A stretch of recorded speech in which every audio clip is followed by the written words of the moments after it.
Yo, bienvenue sur 100% Attraction. Moi, c'est Edouard T et ça, c'est Vipo. Salut Vipo. Salut tout le monde, aujourd'hui on est déjà le 3 décembre, qu'est-ce que ça va vite. Hier encore on était le 2. Bah oui, parce qu'on fait une vidéo par jour jusqu'au 25 décembre, jusqu'à Noël. On parle de parcs d'attractions. On a fait sur Instagram un tournoi des parcs d'attractions.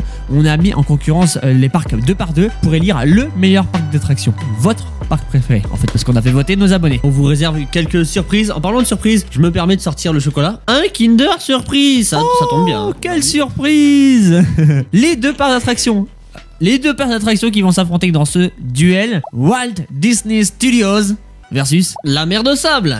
Walt Disney Studios, vous connaissez forcément, c'est le second parc de Disneyland Paris. C'est notamment le parc qui a l'attraction Ratatouille. Et ça, c'est un Launchfly Ratatouille. Une attraction qu'on aime beaucoup, hein. À part l'attraction Ratatouille qui est un trackless dark ride, c'est-à-dire un dark ride qui n'a pas de rail, il y a d'autres attractions. Notamment, je vois 3 coasters. Fly Force, qu'on aime beaucoup. Crush Coaster, qu'on aime un peu moins. Et RC Racer, qu'on a pu tester cette année, qu'on a découvert. Franchement, c'est un bateau pirate.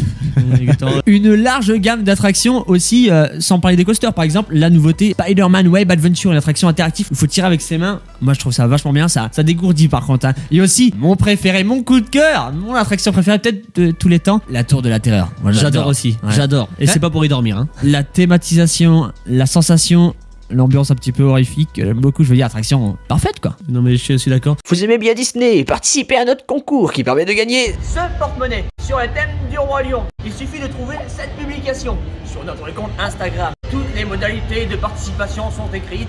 Vous pouvez trouver le lien dans la description. C'est 80 € l'entrée, parce que oui, quand on veut aller à Walt Disney Studios, il faut souvent prendre le billet de parc, donc acheter tout complexe en fait. Après, on peut acheter aussi qu'un parc, je crois que c'est un petit peu moins. Ce qui est sûr, c'est que c'est très cher. En face, on a la mer de sable, un peu plus restreint niveau thématisation. Les cowboys, les westerns, etc. Tout ça, ça rend bien. Ça vraiment, on s'y croirait. Il y a vraiment du sable partout. Un thème qui est facile à faire aussi, surtout dans leur terrain. Ils avaient du sable. Peut-être un thème facile, mais bien réussi. Ils ont quand même 3 coasters. Pas des coasters aussi chers qu'à Walt Disney Studios, mais bon. Au moins, ils ont le mérite que d'avoir des attractions. La mer de sable, c'est 28 €, tout juste un tiers du prix. C'est un grain de sable. La souris a-t-elle remporté? C'est vous qui avez choisi sur Instagram. Je crois que le résultat est sans appel. On a une victoire avec 93% en faveur de Walt Disney Studios. Une communauté un peu plus active et réactive, je dirais même, pour Mickey. Deuxième duel, des gros noms encore. Toverland qui affronte Energylandia. 2 parcs, j'ai envie de dire qu'on connaît à peine ici en France. Des grands parcs avec beaucoup d'attractions. Les deux, je les placerai dans la même catégorie. Et c'est pour ça que les voir face à face là,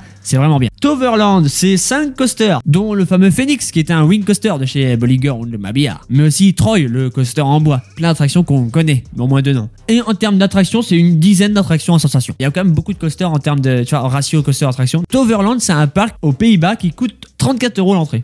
C'est très honnête. Face à lui, Energylandia, un parc en Pologne qui coûte environ 21 €. Très peu cher. Mais quelle offre! J'ai envie de dire même, quelle offre! 17 coasters, je répète 17 coasters. Parmi eux, Zadra, un RMC. Rocky Mountain Construction. Oui, une fois encore, très gros constructeur, on le répète. Même Zadra, c'est un très très grand coaster parmi les meilleurs du monde, hein. Ah oui. Plus de détails, c'est qu'il y a 3 nouveaux coasters qui sont en construction et qui vont arriver d'ici peu. Ça va faire un total de 20 coasters, ce qui est juste immense. Je pense pas que beaucoup de parcs puissent rivaliser, ne serait-ce avec le nombre de coasters de Energylandia. C'est un parc qui ressemble, j'ai envie de dire, beaucoup à une fête foraine. Tout est très dense, tout est très compact, condensé. En tout, 10 attractions à sensation, ce qui est juste immense. J'espère qu'il va aller loin dans le tournoi. Coup de cœur que j'ai eu. Eh ben dis-moi, est-ce qu'il a gagné ce duel? Ce serait un minimum pour continuer. Extrêmement serré. J'en ai eu des frissons tout le long des 24 heures où le vote a été ouvert. Ça s'est terminé avec un 54% pour Toverland. Et je suis un peu déçu, même si Toverland le mérite. Ce qui a fait la différence, c'est la proximité. Toverland, ça se trouve aux Pays-Bas. Energylandia en Pologne. C'est vraiment beaucoup plus loin et moins accessible. Toverland qui continue son avancée dans le tournoi. On le reverra, on en reparlera. Et on a hâte de voir le parcours de Toverland, même de Walt Disney Studios, pour savoir revenir demain sur 100% Attraction. À demain.